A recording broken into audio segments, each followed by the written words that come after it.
स्याना चट्टी में धराली जैसे संकट के बारे में किसी ने नहीं सोचा होगा। दुकान, मकान से लेकर स्कूल तक इसकी चपेट में आ गए। सरकारी स्कूल के कर्मचारी स्कूल के जरूरी कागजात को सुरक्षित करने में जुटे थे, लेकिन सभी सरकारी कागजातों को सुरक्षित नहीं किया जा सका। आपदा की कहानी सुनाते हैं चश्मदीद किशन रावत की जुबानी।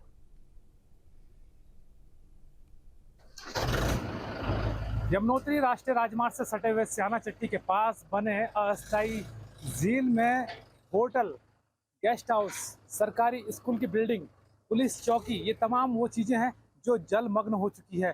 24 घंटे के भीतर ही ये सब कुछ जो तस्वीर है ये सामने आई है।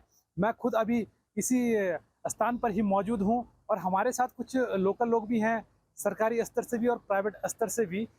हमारे साथ एक जो यहाँ पे राजकीय उच्च माध्यमिक विद्यालय है, वहाँ के जो अध्यापक हैं वो उस समय मौजूद थे जिस समय झील का जलस्तर लगातार बढ़ रहा था। उन्हीं की हम जुबानी जानेंगे किस तरीके का उस समय माहौल रहा और क्या कुछ वो जो सरकारी कागजात हैं क्या बचाने में वो सफल हो पाए। जी, अपना नाम बता दीजिए। जी, मैं किशन सिंह, कार्यालय सहायक, राव मावी, स्याना चट्टी।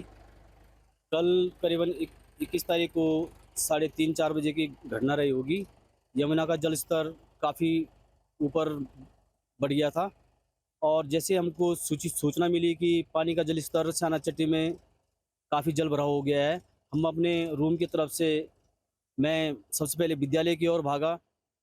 मैंने देखा कि विद्यालय में जो आवश्यक दस्तावेज होंगे उनको किसी तरह से बाहर निकाल लूँ, लेकिन जैसे मैं अपने विद्यालय के परिसर में पहुंचा तो उस परिसर में पानी का जल भराव हो चुका था। लेकिन थोड़ा बहुत करके हिम्मत करके मैं अपने प्रधानाध्यापक कक्ष में किसी तरह पहुंचा। सबसे पहले प्रधानाध्यापक कक्ष को जो भी कर्मचारियों के आवश्यक दस्तावेज थे वो सुरक्षित किए। उसके बाद कार्यालय कक्ष में जो हमारे वर्तमान समय के बोर्ड के जो भी दस्तावेज थे, परीक्षा संबंधित कुछ दस्तावेज थे, वो सुरक्षित कर पाए।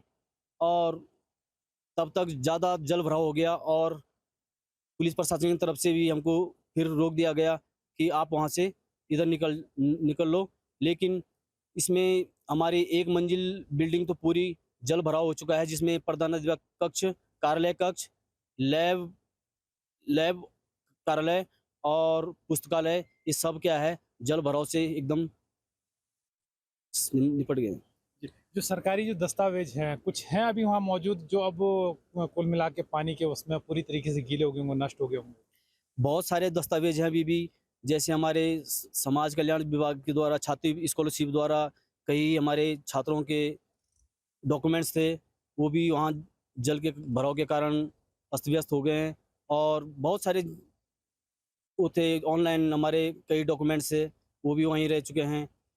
और हमारे पुस्तक संबंधित कई वो थे, कंप्यूटर कक्ष था, कंप्यूटर भी वहाँ नष्ट हो चुके हैं। जब तक आप वहाँ पहुँचे तब तक आप आसपास में भी आपने देखा होगा कितना लगभग जल मतलब पानी में वो पूरा डूब चुका था। पूरा स्याना चट्टी लगभग ये लगा लो कि जितना भी मार्केट के पुलिस चौकी भी आधा लबालब डूब गई थी और स्याना चट्टी मार्केट में पानी एकदम घुटनों तक पहुंच चुका था। और स्याना चट्टी जो विद्यालय है उसके वो थोड़ा डाउन में भी है, वहाँ तो बहुत ज़्यादा पानी आ गया था, काफ़ी डूब चुका था।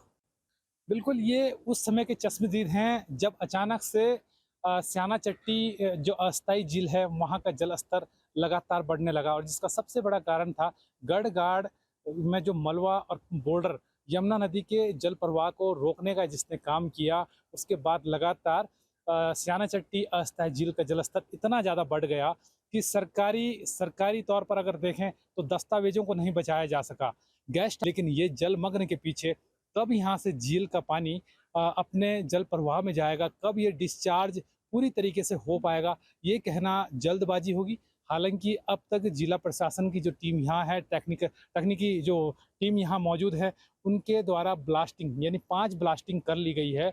और इसमें जो जिलाधिकारी उत्तरकाशी की तरफ से जो बयान जारी किया गया है उसमें साफ तौर से कहा है कि झील का पानी अब धीरे धीरे डिस्चार्ज हो रहा है, जो एक राहत भरी खबर भी होगी। स्याना चट्टी झील से नितिन चौहान, उत्तरकाशी। जहाँ भक्ति है हर शब्द में, कथाओं में छिपे हैं दिव्य रहस्य और ज्योतिष देता है जीवन को दिशा। धर्म से जुड़ी हर बातों को जानने के लिए हमारे चैनल प्रस्तुति को सब्सक्राइब करें। चैनल पर जाने के लिए इस लिंक पर क्लिक करें।